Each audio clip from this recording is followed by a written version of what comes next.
kurtulacak bir gün Mescid-i Aksa. Sabah gelecek kardan aydınlık. Bizim neslimizi böyle kandırıyorlar. Hediyelerle, hoş şeylerle bizim neslimizi kandırıyorlar. Bizim gençlerimizi bu şekilde kandırıyorlar. Zafer bizim, Allahu Ekber. Zafer bizim, Allahu Ekber. Zalimler için yaşasın.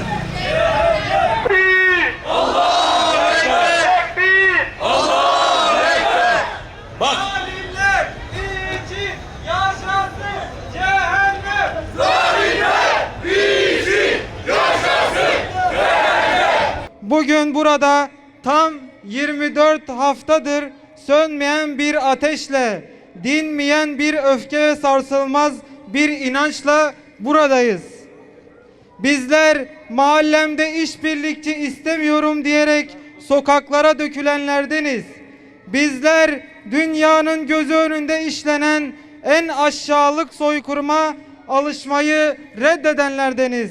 أعوذ بالله من الشيطان الرجيم بسم الله الرحمن الرحيم كافها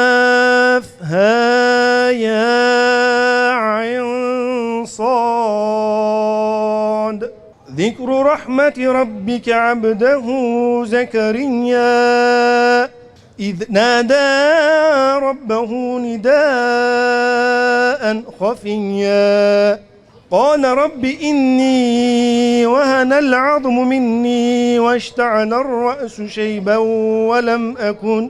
ولم أكن بدعائك ربي شقيا. İşte burası katillerin yuvası. İşte burası hainlerin yuvası.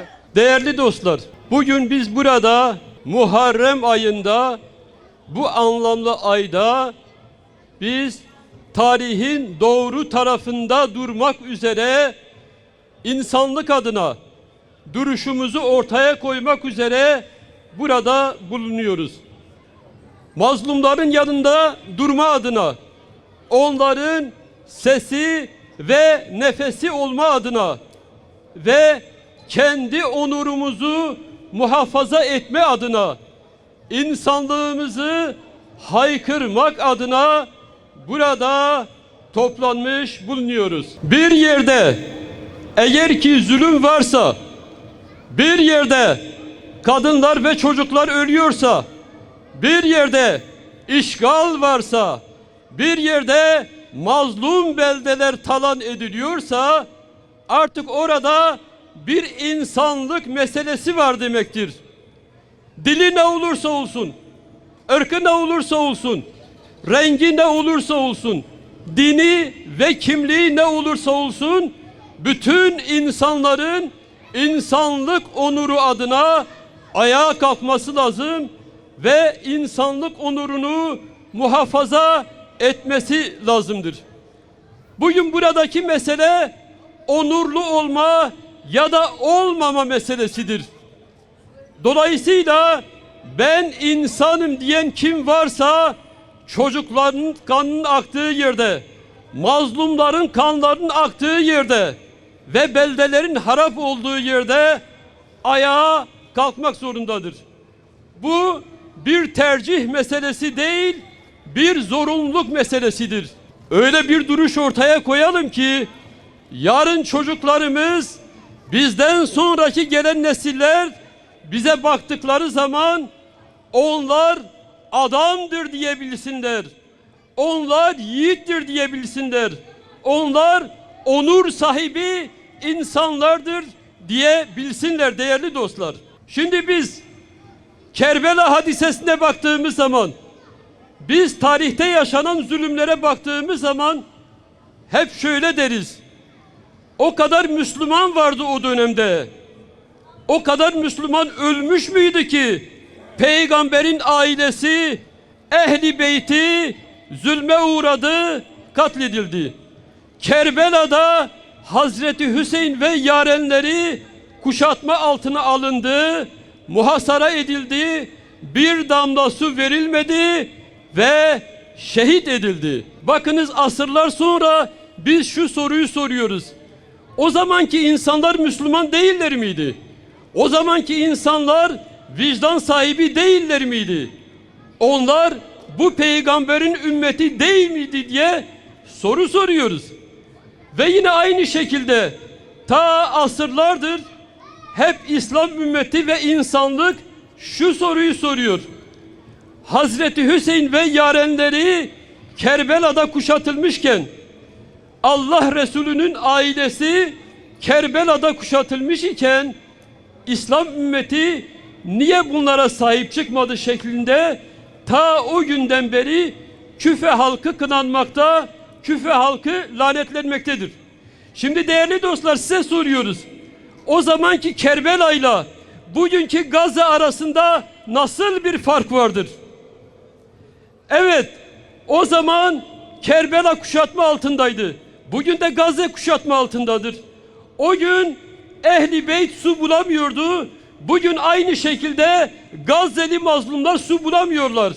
Ve belki de Kerbela hadisesinin en trajik karelerinden birisi, en fazla bizi yaralayan karelerinden birisi şudur. İmam Hüseyin 6 aylık çocuğunu eline alıyor ve o zalimlere karşı gidiyor ve o çocuğa su vermesini istiyorlar. Çocuktan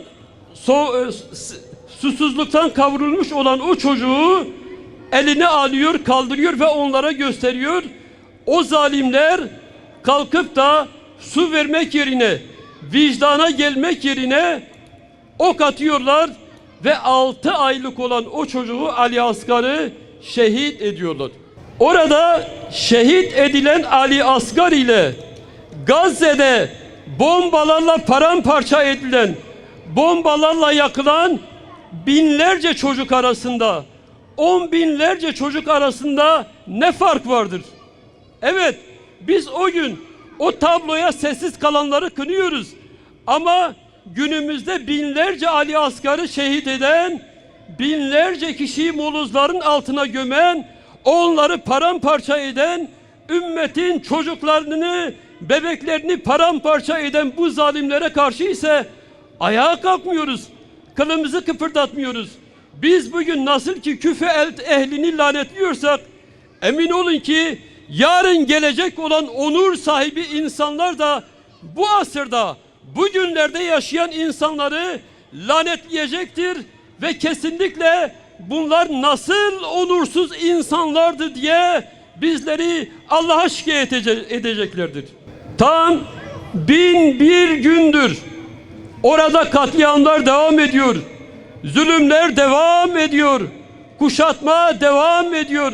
İnsanlar açlıktan ve hastalıktan kırılıyorlar. Çocuklar açlıktan ölüyorlar. Susuzluktan ölüyorlar.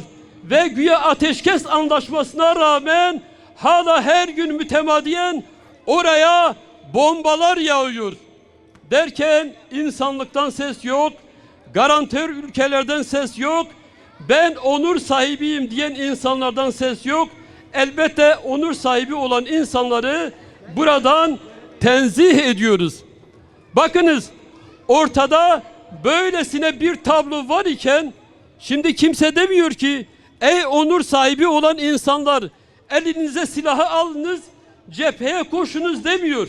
Biz diyoruz ki ey insanım diyenler, ey vicdan sahibi insanlar, ey onur sahibi olan insanlar, onurunuzu muhafaza ediniz, mazlumların yanında durunuz, hem zalimlerin hem de zalimlerin işbirlikçisi olanlara karşı duruşunuzu muhafaza ediniz, onları protesto ediniz, onları lanetleyiniz. Zalimler için yaşasın cehennem. Diyorlar ki ortada bir ateşkes var. Bu tamamen aldatmaca ve şeytan Amerika'nın bütün dünyada yayılmış olan Siyonist kuşatmaya dönük şeytani planının bir parçasıdır. Kesinlikle hiçbir şey bitmedi. Gazze'de her gün bombalar yağmaya devam ederken aynı zamanda gözlerden ırak bir şekilde Batı Şeria'da da işgal her gün devam ediyor. Her gün insanlarımız katlediliyor ve her gün insanlarımız küçük çocuklara, şu masum sabilere varıncaya kadar bu yaştaki çocuklar bile gözaltına alınıyor ve bu çocukların akıbeti bilinmiyor. Dolayısıyla ortada devasa bir insanlık suçu vardır. Devasa bir savaş vardır. Yürütülen ve hiçbir zaman durmayan bir savaş vardır. Onlar savaşı büyütürken her cephede İslam coğrafyasında adım adım savaşı büyütürken biz neden geri çekilelim? Dünyada öyle bir algı oluşturuldu ki sanki Filistin'deki, Gazze'deki dram ortadan kalktı diye bir algı oluşturdular. Ve böylelikle başta üniversiteler olmak üzere caddelerde, sokaklarda ve farklı beldelerde halk direnişlerini bitirmeye çalıştılar. Oysa ki hiçbir şey bitmemiştir. Kaldığımız yerden itibaren devam etmemiz lazım. Bu mücadeleyi büyütmemiz lazım. Bu mücadeleyi bütün halklara anlatmamız lazım. Bu mücadeleyi çocuklarımıza anlatmamız lazım. Bu mücadele bayrağını gelecek nesillere devretmemiz lazım. Ve her halükarda, her şartta bütün imkan ve kabiliyetlerimizle bu yolda mücadele etmeliyiz, mücadele etmeliyiz. Allahu Teala hepinizden razı olsun. Allah'ın selamı, rahmeti ve bereketi üzerinize olsun.